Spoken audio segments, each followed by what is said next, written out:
Hi everyone, Tiffany Tillman here with another Q&A Wednesday, a weekly feature at simplytiffanystudios.com dedicated to answering your digital scrapbooking questions. I took the summer off, like Jon Stewart, to focus on scrapineers.com. Perhaps you've heard about it. It's the digital scrapbooker's online educational home to grow and share technical skills, as well as connect with the heart of digital creative expression. And now that it's open, and workshops have begun, I get to come back home to my weekly video series, Welcome Back to You and Me.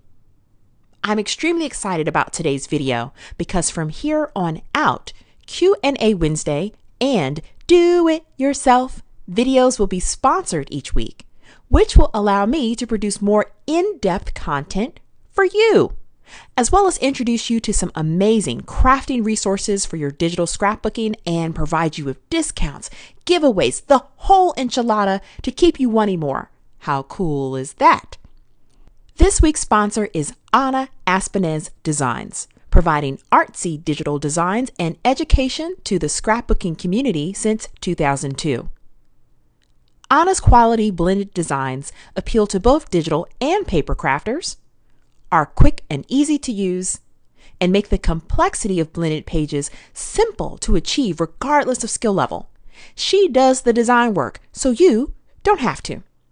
At Ana's website, www.anaespinez.typepad.com, you can view endless tutorials and inspiration, subscribe to Ana News for exclusive updates, and check out the new Ana Blends education module, which demonstrates her core basic blending technique.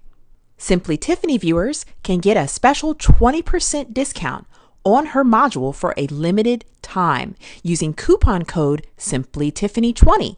That's Simply Tiffany and the numbers 20. This code will expire on August 31st, 2013. Visit Ana Espinez's Designs today, the scrapbooker's quality resource for quick and easy blended design. In a previous Q&A, I introduced y'all to Do It Yourself Digi-Crafting Techniques, where I share the best steps for crafting your own Digi products, as well as the why some options are better than others. Well, today's Do It Yourself is how to craft your own digital scrapbooking ephemera. Now, I'll talk about ephemera in a minute, but I want to briefly explain that this is the first video of a 3-part series that goes into ephemera and, more importantly, extractions in depth. And you'll understand why ephemera and extractions go hand in hand in just a minute.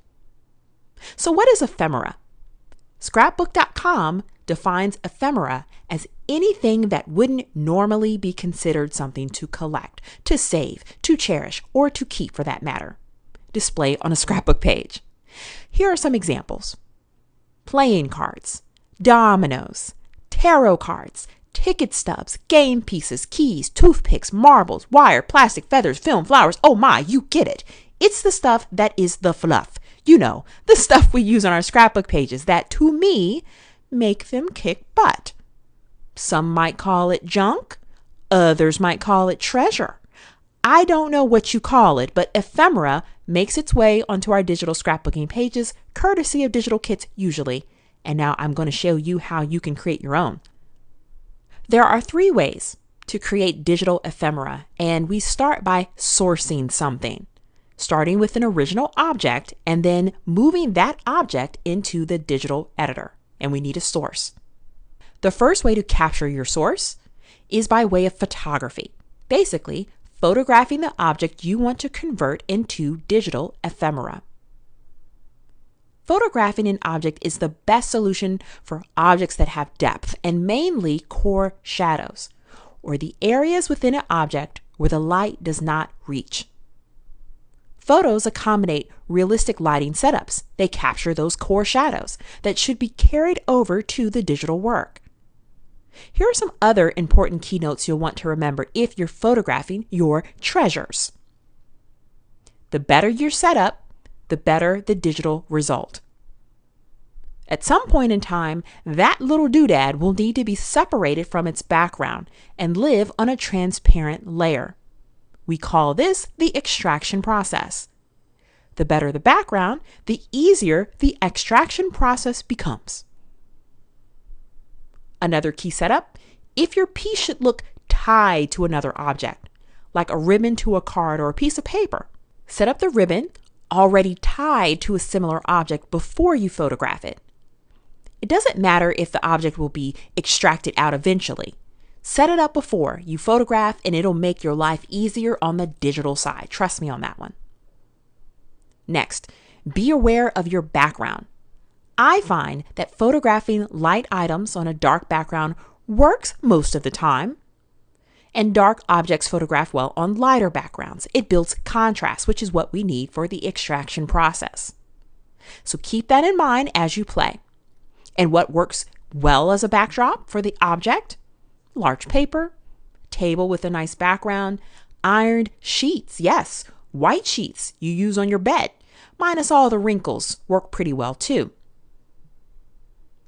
Another key point, use natural lighting, daytime lighting, if at all possible. Then your object is presented and can be photographed in the best possible light. Think about it. You know how good your photos look of people when they're taken in front of a window that has natural light, like a filtered window. Looks good for people, looks even better for objects. Next, the presentation and the perspective of the object counts. If you're closer to the object at its base than the top, then the object will appear larger on the bottom when it becomes digital. And that's distortion, and that's no bueno. So stand directly over your object or right in front of it so there is little to no distortion at all. Finally, try to reduce the blur around your object by increasing the depth of field. Set an aperture of f9 or above and capture as much of the scene in focus as possible. Once you've photographed your object as best you can, you now have the lovely task of extracting said object from the background. In part 2 of Ephemera and Extractions, I'll share my extraction process. Look forward to that next Wednesday. And if you subscribe to my YouTube or Vimeo channel, you'll get to see it first. I'd like to thank Anna Aspinez for sponsoring this series and you for watching. Until the next do-it-yourself digicrafting technique, happy scrapbooking.